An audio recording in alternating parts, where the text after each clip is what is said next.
Jesus told his disciples this parable. A man going on a journey called in his servants and entrusted his possessions to them. To one he gave 5 talents, to another 2, to a third 1, each according to their ability. Then he went away. Immediately the one who received 5 talents went and traded with them and made another 5. Likewise the one who received 2 made another 2. But the man who received 1 went off and dug a hole in the ground and buried his master's money. After a long time, the master of those servants came back and settled accounts with them. The one who had received 5 talents came forward, bringing the additional 5. He said, "Master, you gave me 5 talents. See, I've made 5 more." His master said to him, "Well done, my good and faithful servant. Since you were faithful in small matters, I will give you great responsibilities. Come, share in your master's joy." Then the one who had received 2 talents also came forward and said, "Master, you gave me 2 talents. See, I've made 2 more." His master said to him, "Well done, my good and faithful servant. Since you were faithful in small matters, I will give you great responsibilities. Come, share in your master's joy." Then the one who had received the 1 talent came forward and said, "Master, I knew you were a demanding person, harvesting where you did not plant, gathering where you did not scatter. So out of fear, I went off and buried your talent in the ground. Here it is back." His master said to him in reply, "You wicked, lazy servant. So you knew that I harvest where I did not plant and gather where I did not scatter? Should you not then have put my money in the bank so that I could have gotten it back with interest on my return? Now then, take the talent from him and give it to the one with 10. For to everyone who has, more will be given, and he will grow rich. But from the one who has not, even what he has will be taken away. And throw this useless servant into the darkness outside, where there'll be wailing and grinding of teeth." The Gospel of the Lord. Praise to you, Lord Jesus Christ.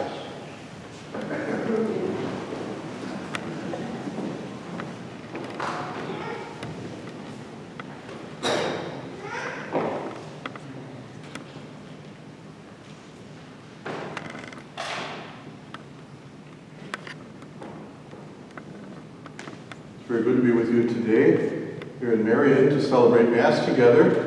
I'm Bishop Mike McGovern, and since July 22nd, I've been the Bishop of the Diocese of Belleville. So I thank you for your warm welcome and all the kindness of the people, and for Father Brian's invitation to come here this weekend, also to Johnston City, next door at St. Paul this morning, to offer Mass together. And I just want to thank you for all the ways that you are sharing your faith with the people of the community and beyond, and very grateful for all the ways that you continue to encourage one another, even at a time of the COVID pandemic, to encourage one another to pray, to live our Catholic faith well, and to serve the needs of those around us who are in difficult situations. So I'm very grateful for that and for all the encouragement that you offer.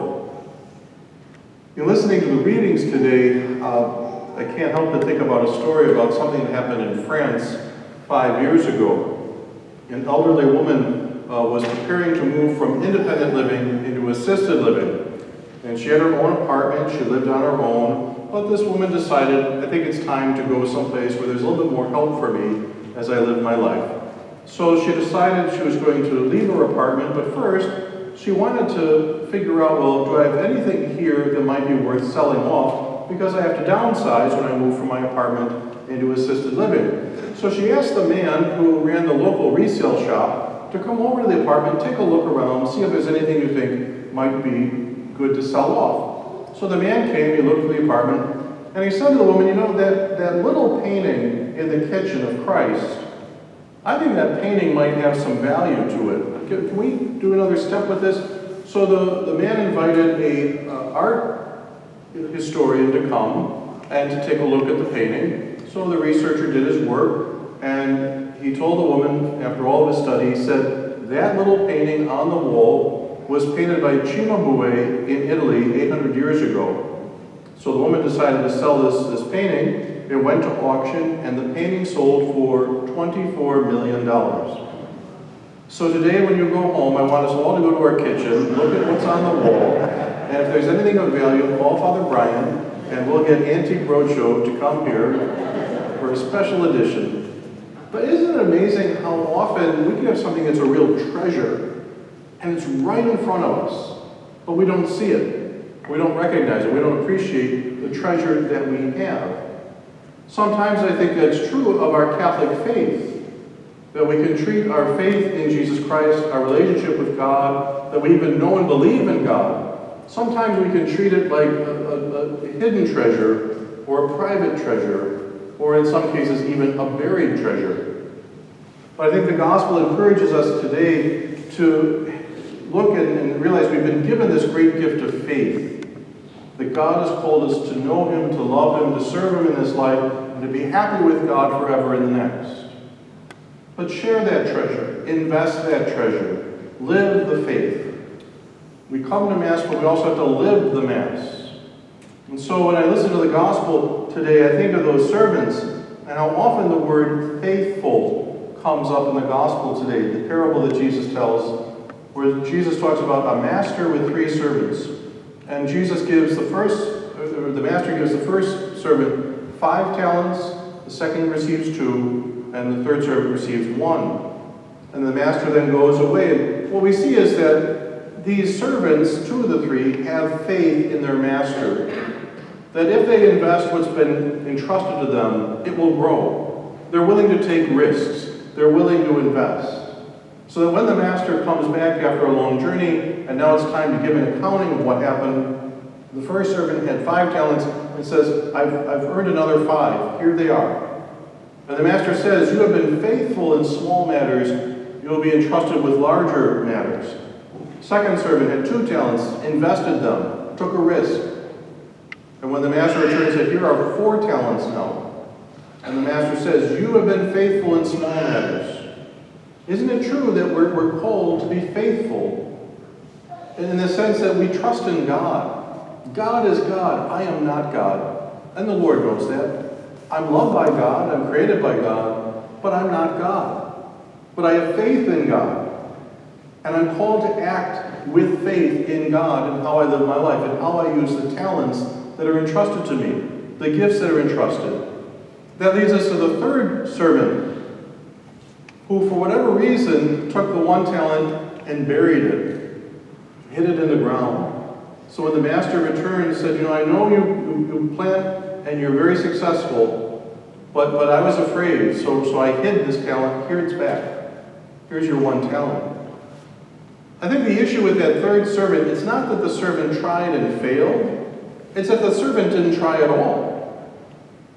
And to realize that, if the master is able to reap a harvest wherever the seed is planted, so to speak, how much more we should have faith and trust that we can take a risk with the gift. We can take a risk with the talent and to be able to put it to good use. Think of it like this, that Mother Teresa of Calcutta, one of the great saints in the life of the church, Mother Teresa said, God doesn't call us to be successful. God calls us to be faithful. And I think that with the talent, you invest the talent, you take a risk, whatever follows, follows. But the main thing is you tried. You were faithful.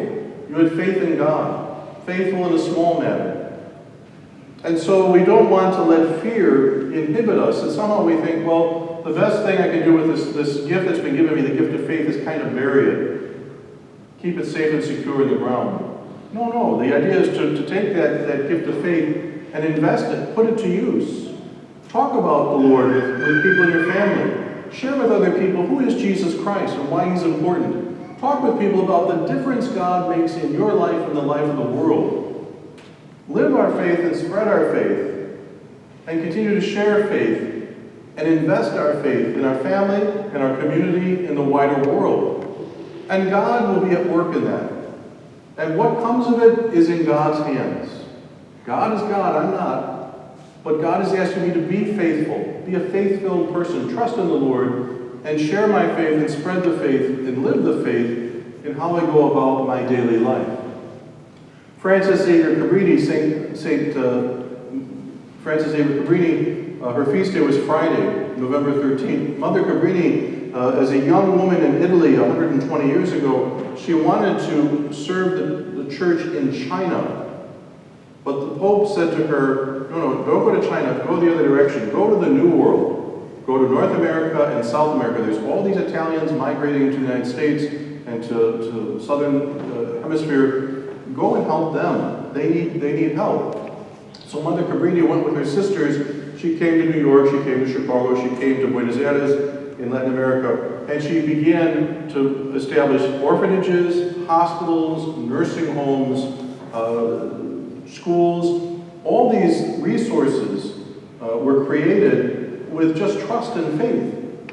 Mother Cabrini had very little money, but she would go about and ask people for help and somehow rally people enough to be able to begin these places that were hopeful and healing places for people in great need. Mother Cabrini used to use often the words of St. Paul from the letter to the Philippians, where Paul writes, "In him who is the source of my strength, I have strength for everything."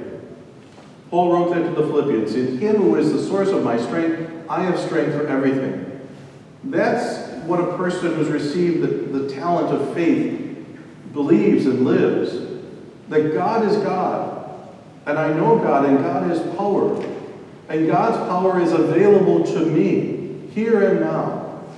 And that I can trust the Lord, I can take risks in living the faith and spreading the faith, and that in him who is the source of my strength, I'll have strength for everything. Whatever today brings, whatever this week brings, whatever 2021 brings, God is the source of our strength, and with God we have strength for everything. May the Lord help us then today as we go about living our faith in the weeks ahead. May the Lord help us not to bury the treasure of faith, but to invest it. And especially when I think about, none of us knows how long the COVID crisis will last. None of us knows, well, what will it all look like when we do have a vaccine and people can go about safely, and people talk about returning to normal.